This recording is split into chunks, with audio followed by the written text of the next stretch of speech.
Hello friends, welcome to online educational video. This video will help you to understand the various basic things related to antihypertensive. This video is going to be the very first part of our chapter antihypertensives. Before understanding the things related to the antihypertensive, one must understand the concept related to the blood pressure, or we should know the basic things related to the blood pressure. So what is the blood pressure? You can see the definition over the screen that it is a force exerted by the blood on the wall of blood vessels. And now this definition can be well understood with the help of this image. So this is nothing but what the image related to the blood vessels. And here you can see the wall of blood vessels. And through the internal diameter, so called lumen of blood vessels, the blood continuously flows through. And while flowing through the lumen of the blood vessels, blood exerts the pressure or force on the wall of blood vessels, and such a pressure or force is known as the blood pressure. We are also very well known about the normal values of blood pressure 120 by 80 mmHg, millimeters of mercury, and it can be well measured by using the sphygmomanometer. The sphygmomanometer is an instrument used to measure the blood pressure. Each one of us is familiar with this instrument. And now, as far as the normal values of blood pressure are considered, which are denoted as the two numbers 120 and 80 mmHg. Among these, the 120 mmHg indicates the systolic blood pressure, while 80 mm of Hg indicates diastolic blood pressure. So we must be able to define the systolic as well as diastolic blood pressure. Systolic blood pressure can be defined as it is a force which is exerted by the blood on the wall of blood vessels during ventricular systole. And the diastolic blood pressure is defined as the force exerted by the blood on the wall of blood vessels during ventricular diastole. Generally, the meaning of systole is contraction of heart, but it will be precise that we must say the contraction of ventricles, or we must say the ventricular systole when we are defining the systolic blood pressure. We must also use the term ventricular diastole instead of using the heart diastole while defining the diastolic blood pressure. So we have also got introduced to the systolic blood pressure as well as diastolic blood pressure. These things can well understood with the help of these images. So whenever the heart contracts, and most precisely speaking ventricle contracts, the blood pressure is quite high, it is 120, and when heart relax it is about 80 mm of Hg. What are the changes that takes place during the systole and diastole can be well understood with the help of this image. During the systole, ventricles contract and the blood enters into the blood vessels. Blood vessels into the pulmonary artery, and from left ventricle into the aorta. So blood from the right ventricle enters into pulmonary artery, and the blood from left ventricle enters into the aorta. So when it contracts, quite high blood pressure is experienced by the blood vessels. But when it relax during the relaxation of ventricles, the ventricles are filled with the blood, and very low pressure is experienced by the blood vessel at the time of ventricular diastole, and it is the reason for what the value of blood pressure during the diastole it is less, that is 80 mmHg as compared to the systolic blood pressure value. Now we should come across to the definition of hypertension. So what is the hypertension? It is defined as, definitely, hypertension is nothing but the increase in the blood pressure. But that increase in the blood pressure should be persistent. And what kind of increase in the blood pressure should be called hypertension? So whenever the blood pressure is greater than 140 by 90 mm of Hg, that can be said as the person of a hypertension. So hypertension is defined as the persistent elevation in systolic blood pressure of 140 mm Hg or greater, and or diastolic blood pressure of 90 mm Hg or greater. So whenever your blood pressure values, systolic blood pressure values are more than 140 mm Hg, the person can be said to be suffer from hypertension. And if the both values of systolic and diastolic are greater than 140 by 90 mm of Hg, then the person is said to be a hypertensive. Here, with the help of the values of systolic and diastolic blood pressure, the hypertension can be classified as the mild hypertension, moderate hypertension, and severe hypertension. Normal blood pressure. Whenever the systolic blood pressure value ranges in between 120 to 129 mmHg and diastolic value ranges in between 80 to 84 mmHg, it can be said as a normal blood pressure.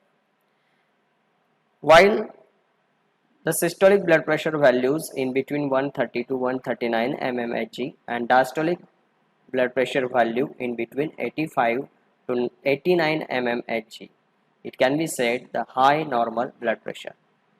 Whenever a person is suffering from the high blood pressure problem, then that person do not require any pharmacological treatment. Just a simple diet modification and lifestyle modification can bring the blood pressure value to normal.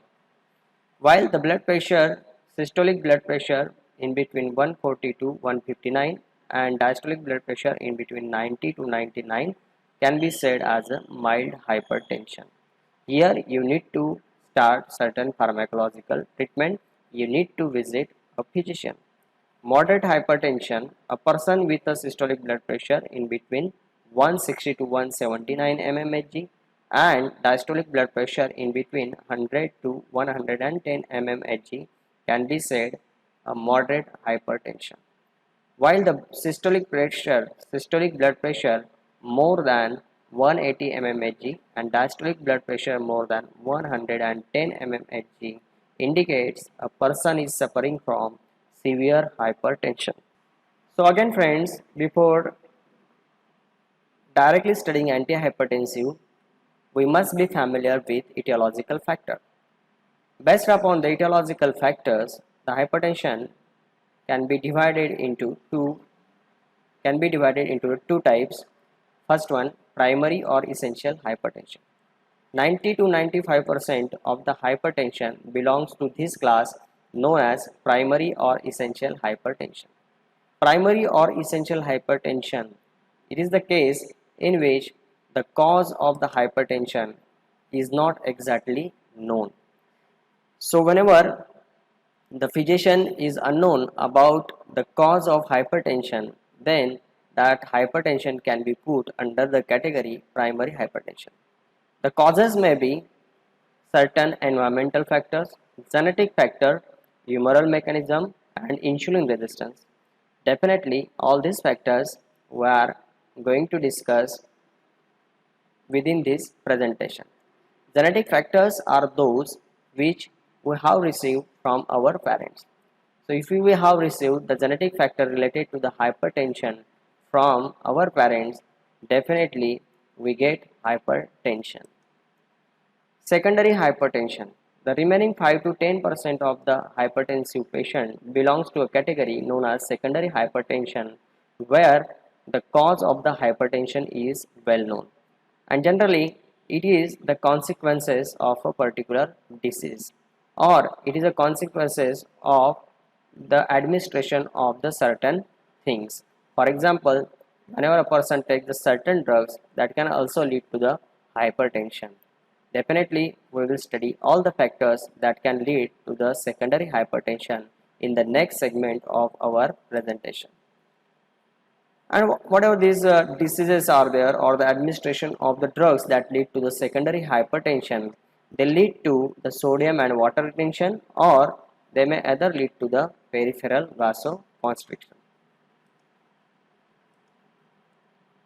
So now we should discuss in detail the various etiological factors that can lead to primary hypertension. So environmental factors include obesity, alcohol intake, and excess of sodium intake, and stress. This can be considered as an environmental factor. Humoral mechanism may include the activation of autonomous nervous system, and in specifically it is sympathetic nervous system. Activation of sympathetic nervous system may lead to hypertension. Excessive activation of renin, angiotensin, aldosterone system, and some hormonal imbalance where there is excessive secretion of epinephrine, norepinephrine, aldosterone, antidiuretic hormone, and calcitonin and parathyroid hormone, etc., can lead to the hypertension. Generally, when we said about the calcitonin is responsible for decrease in the blood calcium level. So whenever there is a deficiency of calcitonin, may lead to the hypertension, while the excessive stimulation of parathyroid hormone may lead to the hypertension, where they increases the blood calcium level. Parathyroid hormone increases the blood calcium level, and increase in the blood calcium level may also cause hypertension. And due to the deficiency of calcitonin, it results into increase in calcium. So decrease in the calcitonin and increase in the parathyroid hormone are the factors that can lead to the hypertension. Another factor that can lead to the hypertension is the insulin resistance. So hyperinsulinemia, glucose intolerance, reduction in the HDL cholesterol, hypercholesterolemia, and hypertriglyceridemia also leads to hypertension. High HDL is also known as high density lipoprotein, which is considered as the good cholesterol present in our body. So all these factors are there that can lead to the primary hypertension. Let us move to the secondary hypertension. In secondary hypertension, if a person or the female is suffering from the pregnancy, the hormonal changes takes place that leads to accumulation of water that leads to hypertension. In such a case, as the pregnancy is over, the hypertension will get recovered itself. Certain diseases like diabetes mellitus, so persons are suffering from the diabetes mellitus are at a higher risk of development of hypertension.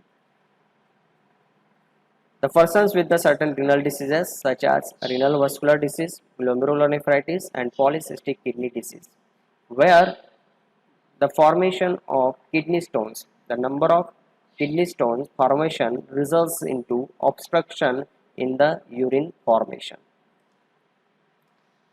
Administration of certain drugs including oral contraceptives containing estrogen, anabolic steroids, corticosteroid, NSAIDs, and the sympathomimetic agents are being responsible for increase in the blood pressure. And certain other diseases can be said the Cushing syndrome, aldosteronism, pheochromocytoma, which is known as the cancer of adrenal medulla. Thyroid problems, doesn't matter hypothyroidism or hyperthyroidism, both may lead to the hypertension, and hyperparathyroidism, which we discussed earlier. So these are the factors that can lead to the one kind of the hypertension known as secondary hypertension. Now the number of changes takes place when a person is suffering from the hypertension. The very first one, it results into accumulation of sodium and water. So whenever there is an accumulation of sodium and water which leads to hypertension, it can be treated with diuretics. How exactly this accumulation of sodium and water may take place? It may be due to the excess of aldosterone. If due to the excess of aldosterone it results into accumulation of sodium and water, definitely diuretics can be used. But if you want to block the effect of aldosterone specifically, then you can use aldosterone antagonist. Again, antidiuretic hormone can also lead to the accumulation of sodium and water. Its effect can be decreased by using the diuretics. Another things that leads to hypertension is the vasoconstriction, and if it is a vasoconstriction that results into hypertension, so it can be relieved with the administration of vasodilators. There are a number of factors that can lead to the vasoconstriction. The first one, it is the release of renin. So the excess release of renin can be treated with the use of renin inhibitors. Further, the release of angiotensin II, which is considered as a potent vasoconstrictor, it can be also treated with vasodilator, but most precisely, if you want to block the effect of angiotensin II, it can be blocked by using either angiotensin converting enzyme inhibitors and the second one, angiotensin II blocker.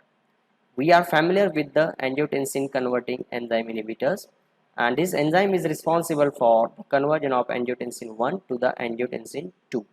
So by the use of AC inhibitor, we can block the conversion of angiotensin 1 to angiotensin 2. So thereby there will be decrease in the formation of angiotensin 2, which is a potent vasoconstrictor. So the effect of angiotensin 2 can be prevented by the administration of AC inhibitor, or you can simply block the effect of angiotensin 2 by using its blocker. Sympathomimetics, if they exert the alpha 1 effect, it also leads to the vasoconstriction, so you can use the vasodilator, or simply you can block the effect of sympathomimetics towards the alpha 1 receptor by using alpha 1 blocker. Again, the third thing that can lead to the hypertension, it is the increase in rate and force of heart contraction. This increase in the rate and force of heart contraction may be due to the excess of catecholamine release, or may be due to the hyperthyroidism. All these parameters, all these things can be treated with the help of beta blockers. Selectively, you can use the beta 1 blocker, calcium channel blocker, and the third one, central sympatholytics. So friends, thank you very much for watching. This is going to be our very first part for the antihypertensive. Very soon I will be there to post the next part of antihypertensive. Till then, goodbye.